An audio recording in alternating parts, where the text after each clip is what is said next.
Assalamualaikum warahmatullahi wabarakatuh. Selamat malam teman-teman semuanya. Bertemu lagi dengan saya Ibu Yusnia Budiati pada mata kuliah Penelitian Teknologi Informasi. Nah, untuk minggu ini kita masuk di pertemuan 6 ya, setelah kita banyak libur kemarin gitu ya. Nah, minggu ini masih di pertemuan 6. Nah, di pertemuan 6 kita akan membahas tentang hasil pengujian, ringkasan, simpulan, keterbatasan, saran, dan pemahaman jurnal.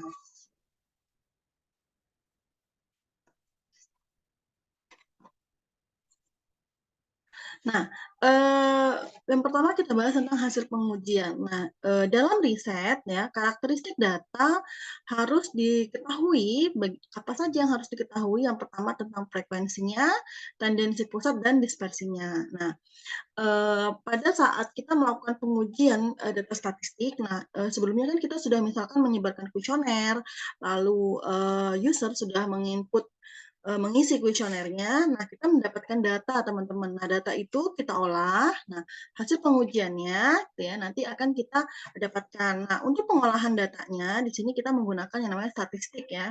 Nah statistik yang digunakan yang pertama adalah statistik deskriptif ya, di mana statistik yang menggambarkan fenomena atau karakteristik dari data. Sedangkan statistik inferensial yaitu statistik yang digunakan untuk menarik inferensi dari sampel ke populasi. Jadi, statistik inferensial dikelompokkan ke dalam parametrik dan non-parametrik. Nanti kita bahas. Nah, kita bahas tentang statistik deskriptif. Nah, di mana merupakan statistik yang menggambarkan fenomena atau karakteristik dari data. Karakteristik yang digambarkan adalah distribusinya, ya, karakter distribusi dari data statistiknya. Nah, statistik ini menyediakan nilai frekuensi, pengukuran tendensi pusat, dispersi, dan pengukuran bentuk. Nah, kalau misalkan teman-teman sudah dapat mata kuliah statistik deskriptif di semester 3 atau semester 2 gitu ya. Nah, itu merupakan statistik untuk pengukuran gitu ya.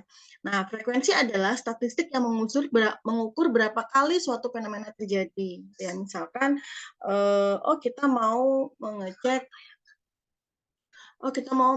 misalkan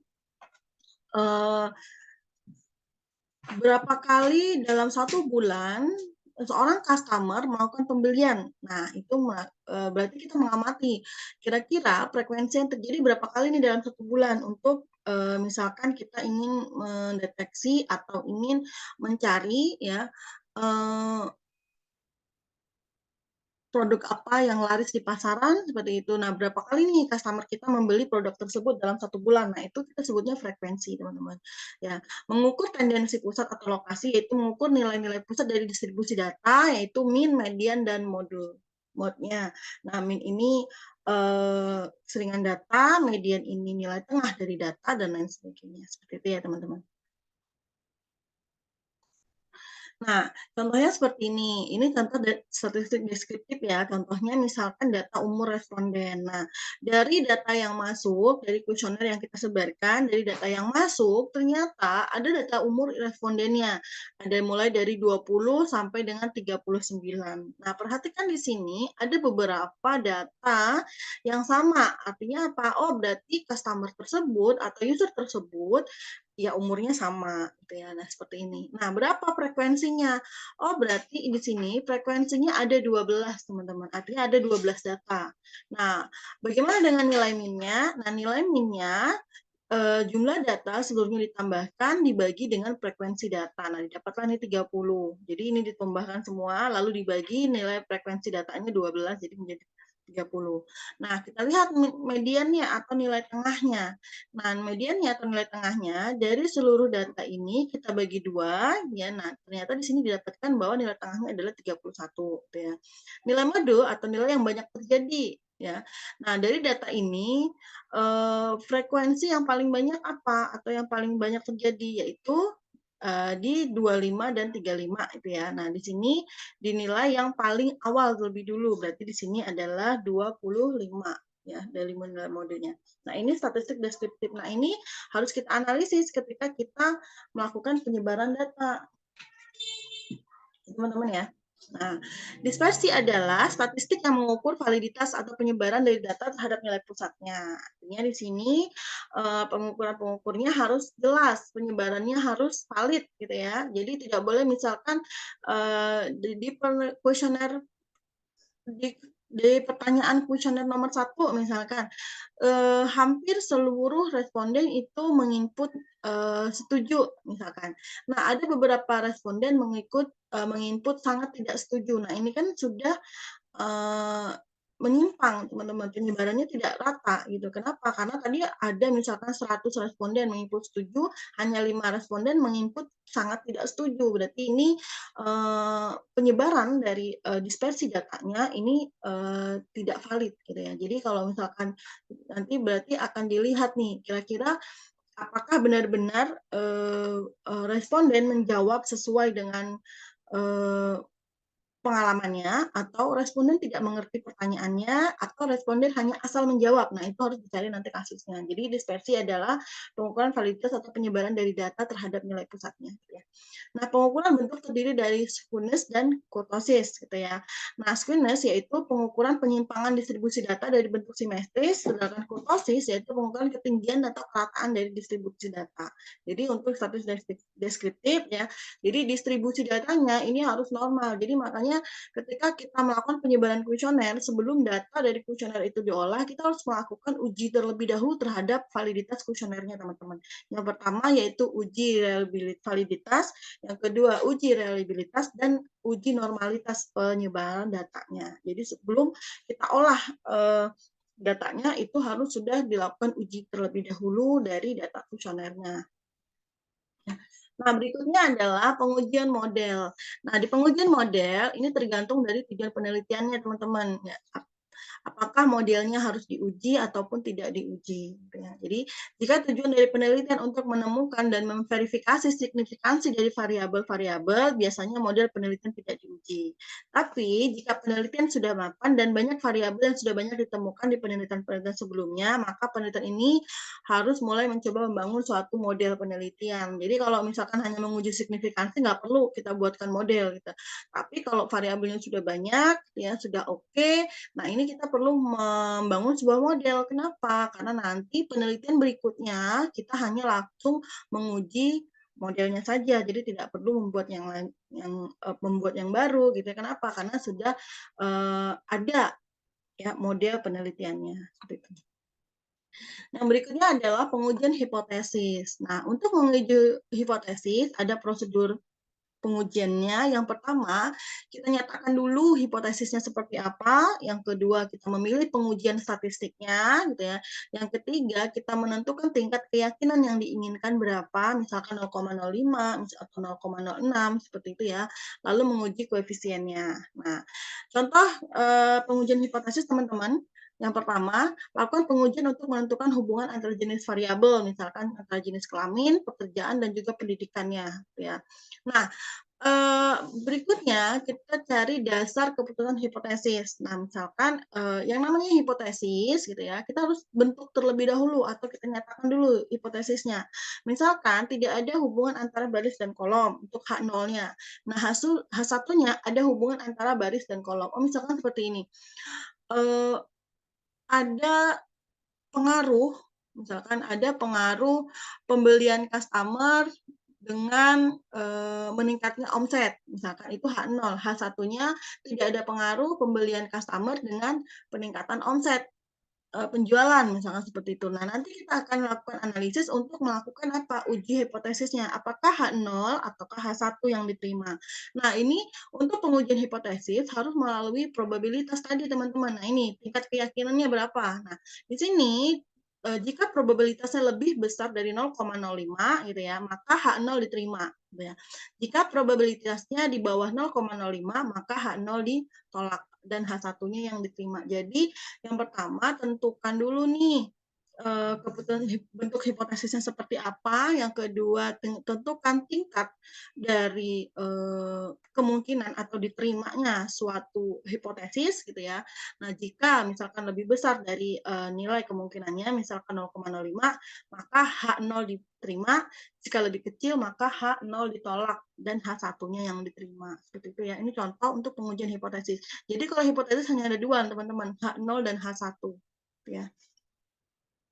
Nah, contoh berikutnya yaitu jenis data yang dimasukkan adalah nominal kategori dan analisis yang dipakai adalah cross-tab dengan data pada tabel, misalkan seperti itu. Nah, ini contoh dari kasus pengujian hipotesis ya. Respondennya ada 15, jenis kelaminnya sudah disebutkan di sini, pekerjaannya sudah, dan pendidikannya sudah. Ya, seperti ini. Nah, setelah didapat dari hasil penelitian, dari pengujian hipotesis, nah summary-nya atau simpulan dari hasil penelitiannya harus dibuat. Nah, tujuannya adalah untuk membaca hasil riset yang ingin melihat langsung hasil akhir dari pengujian hipotesis. Misalkan dari sini, oh berarti di sini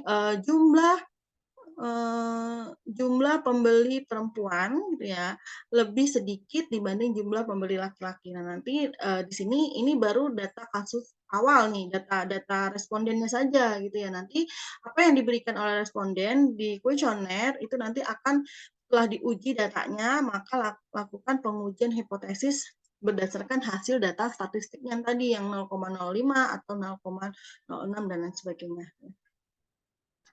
Nah, hasil dari riset perlu didiskusikan ya.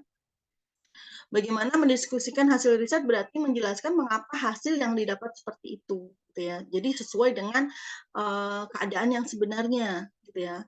Nah, bagaimana kita mengambil kesimpulannya? Yaitu setelah hasil riset menunjukkan seluruh hasil pengujian hipotesis dan mendiskusikannya, selanjutnya periset perlu menarik kesimpulan dari hasil tersebut. Simpulan berhubungan dengan tujuan dari riset yang harus ditulis di bab 1. Jadi kalau misalkan kalian skripsi nih, bab 1 itu ada tujuan penelitian, tujuan risetnya gitu ya. Nah, ada hipotesisnya di bab 1 gitu ya. Lalu dari setelah dilakukan pengambilan data di bab 3, lalu analisis di bab 4, nanti kan ada kesimpulan di bab 5. Nah, kesimpulannya itu harus menjawab dari tujuan riset yang ditulis di bab 1, teman-teman. Ya. Apakah tercapai atau tidak seperti itu. Jadi kalau antara tujuan riset atau tujuan penelitian di bab 1 dengan kesimpulan di bab 5 itu tidak sinkron atau tidak sesuai, maka penulisannya perlu dikaji ulang, teman-teman. Jadi pokoknya kesimpulan itu harus menjawab tujuan dari penelitian. Gitu ya. Nah, bagaimana keterbatasan saat riset gitu ya. Nah, keterbatasan riset ini berhubungan dengan sesuatu yang tidak dapat dilakukan di riset yang seharusnya dilakukan karena ada faktor-faktor yang tidak dapat diatasi oleh periset. Contohnya antara dana, waktu, dan juga data. Jadi misalkan banyak nih, kayak teman-teman kalian yang lagi skripsi, tiba-tiba begitu menyebarkan kuesioner gitu ya, data yang dibutuhkan banyak nih, misalkan jumlah data yang harus diambil, yang harus diolah adalah 100 data gitu ya. Sementara yang mengisi kuesioner hanya 50. Nah, ini teman-teman periset atau teman-teman kalian itu akan ada kendala di sini. Bagaimana supaya user yang mengisi data bisa mencapai target yang ditentukan sesuai dengan jumlah populasi dan sampelnya. Seperti itu ya. Jadi antara data, waktunya juga, waktu yang dibutuhkan untuk riset itu tidak sebentar, teman-teman. Jadi kalau misalkan kalian nih nanti penelitian gitu ya, ternyata skripsinya hanya diberikan waktu 3 bulan untuk pengerjaan seluruh skripsi, maka kalian harus bisa perkirakan kapan kalian menyebarkan kuesioner sampai dengan mendapatkan data yang utuh dari hasil kuesionernya. Nah, itu membutuhkan waktu yang banyak gitu ya, juga dana. Kenapa? Karena kadang-kadang user yang kita suruh mengisi untuk kuesionernya itu tidak melakukan pengisian kuesioner. Kenapa? Males. Kenapa? Ya karena nggak ada keuntungannya untuk mereka gitu. Karena itu kan untungnya untuk si periset gitu ya. Nah, bagaimana kita menarik si user untuk mau mengisi kuesioner. Nah, misalkan dengan cara kita memberikan gratis misalkan pulsa atau gratis saldo e-payment atau gratis saldo e-wallet sebanyak 25.000 untuk 5 orang pemenang, untuk 5 orang, responden yang beruntung. Nah, itu bisa. Kenapa? Karena kita harus membutuhkan dana untuk itu. Untuk apa? Untuk menarik kuesioner, untuk menarik responden supaya bisa mau mengisi kuesioner kita. Nah, itu keterbatasan saat kita riset. Jadi jangan kalian berpikir ketika kita melakukan riset hanya menyebarkan kuesioner itu mudah untuk mencari data, tidak gitu ya. Kenapa? Karena tadi belum tentu responden atau usernya mau untuk mengisi kuesionernya. Nah, ini kita harus apalagi kalau oh kita menyebarkan kuesioner hanya dalam rentang waktu 1 minggu. Nah, ini nggak mungkin dalam 1 minggu kita dapat tiba-tiba 500 data, itu nggak mungkin. Kenapa? Karena walaupun disebarkan secara online belum tentu usernya mau mengisi, teman-teman. Jadi bagaimana kita memberikan apa namanya, ketertarikan tersendiri kepada responden supaya mau mengisi kuesioner kita. Nah, itu bagaimana kita memecahkan keterbatasan dari data kita, seperti itu teman-teman ya. Nah, sarannya yaitu keterbatasan dapat dijadikan sebagai saran untuk riset-riset mendatang, gitu ya. Misalkan yang seharusnya datanya 100 tapi ternyata hanya dapat responden 50 sehingga hasilnya kurang maksimal. Nah, nanti kalian kan ada kesimpulan dan saran di bab 5. Nah, jadikan saran. Artinya apa? Sarannya adalah membutuhkan lebih besar data yang lebih banyak untuk bisa dapat diolah, seperti itu ya. Nah, berikutnya kita bahas tentang jurnal, teman-teman. Nah, jurnal yaitu terbitan berkala yang berbentuk pamflet berseri serta berisi bahan yang sangat diminati orang pada saat diterbitkan. Jadi, teman-teman, fokus dari setelah hasil penelitian kita buat, kita mendapatkan kesimpulan dan juga saran ya, jangan lupa hasil penelitian kita itu harus diterbitkan di jurnal ya. Jadi sama nanti ketika kalian skripsi mengerjakan bab 1 sampai dengan bab 5, kalian sidang setelah selesai itu kalian buatkan dalam bentuk jurnal yang akan diterbitkan seperti itu ya. Nah, jurnal artikel ini ya merupakan salah satu jenis jurnal akademik di mana penulis mempublikasikan suatu karya artikel yang dibuat. Tadi ya, penelitian yang kita buat semuanya dipublikasikan di jurnal.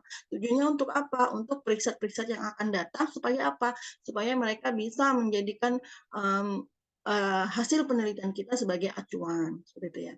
Nah, fungsi dari jurnal penelitian yang pertama dalam pembuatan latar belakang masalah ya, mendapatkan permasalahan yang bisa dijadikan sebagai dasar penulisan latar belakang. Ya, kenapa? Karena nanti ketika kalian menulis bab 1 latar belakang masalah ya, masalah yang kalian ambil ini bukanlah masalah yang baru ada gitu ya. Tetapi masalah-masalah yang sudah pernah diselesaikan penelitian sebelumnya gitu, tetapi memang kurang maksimal misalkan. Sehingga nanti penelitian kalian memperbaiki penelitian sebelumnya, seperti itu ya. Jadi ada rujukan ya untuk penulisan latar belakang masalah, rujukan jurnal ya. Yang kedua dalam penyusunan kerangka teori ya. Jadi teori-teori yang ada di dalam jurnal itu bisa dijadikan rujukan gitu ya untuk membuat atau menulis kerangka teori dari penelitian kita gitu ya. Yang ketiga dalam menyusun penelitian terdahulu gitu ya. Jadi ringkasan digunakan untuk berisi judul, tujuan penelitian, metodologi yang digunakan dan kesimpulan dari penelitian terdahulu. Jadi di dalam jurnal itu juga ada kayak tinjauan penelitian sebelumnya, nah penelitian terdahulu. Nah, ini kita cari nih, oh peneliti sebelumnya pernah menggunakan metode apa sih? Lalu hasilnya bagaimana? Kekurangan dari penelitian menggunakan metode itu apa? Nah, itu kita harus kaji semua, teman-teman. Ya, dalam metodologi yang berikutnya yaitu dalam metodologi penelitian di mana di sini pada saat kita membuat atau melakukan penelitian gitu ya, kita ada yang namanya metode penelitian. Nah, berdasarkan contoh jurnal ini atau contoh penelitian sejenis akan terlihat pola yang sudah digunakan sehingga dapat dilihat kelebihan dan kekurangannya tadi ya. Oh, misalkan ini kalian ingin memprediksi penjualan dengan metode algoritma a priori, kira-kira kekurangannya apa nih?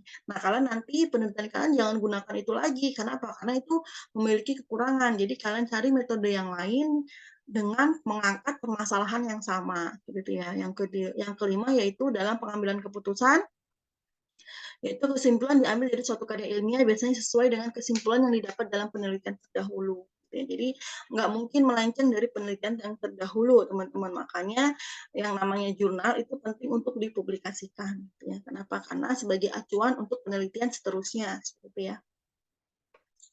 Nah, ketentuan penulisan jurnal, nah teknis dan format penulisan ini disesuaikan dengan jurnalnya masing-masing. Nah, saat ini sudah banyak OJS-OJS yang atau Open Journal System atau kayak website dari jurnal ilmiah, mereka sudah mencantumkan template atau pedoman penulisan yang harus kita ikuti kalau kita mau publish di jurnal tersebut.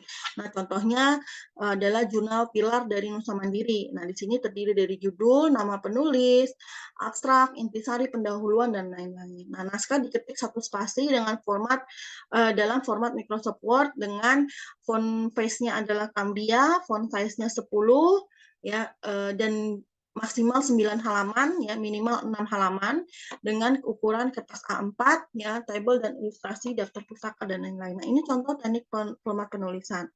Nah, berikutnya di jurnal juga ada abstrak. Nah, abstrak ini biasanya ditulis dalam bahasa Inggris ya, maksimum 250 kata.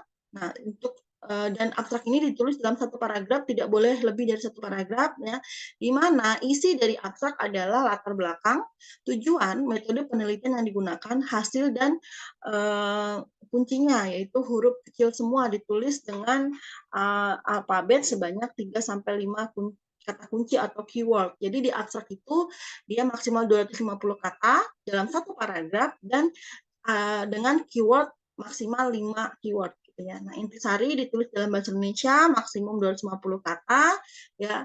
Lalu sama 3 sampai 5 keyword ya.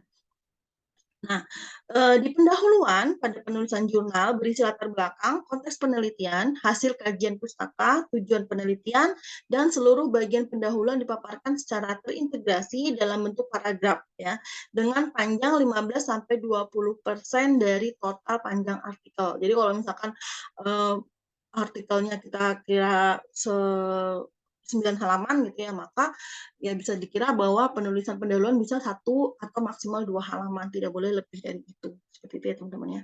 Lalu bahan dan metode berisi paparan bentuk paragraf tentang rancangan penelitian, sumber datanya, teknik pengumpulan data, analisis data yang yang dilakukan oleh peneliti dengan panjang maksimal 15% dari total panjang artikel gitu ya. Hasil dan pembahasan di mana di sini berisi paparan hasil analisis yang sudah dilakukan gitu ya. Lalu pembahasan berisi hasil dan pembandingan dengan teori atau hasil penelitian yang sebelumnya gitu ya, yang sejenis. Nah, panjangnya untuk hasil dan pembahasan ini maksimal 60% dari panjang artikel. Jadi bisa 4 sampai 5 halaman teman-teman kalau di hasil dan pembahasan.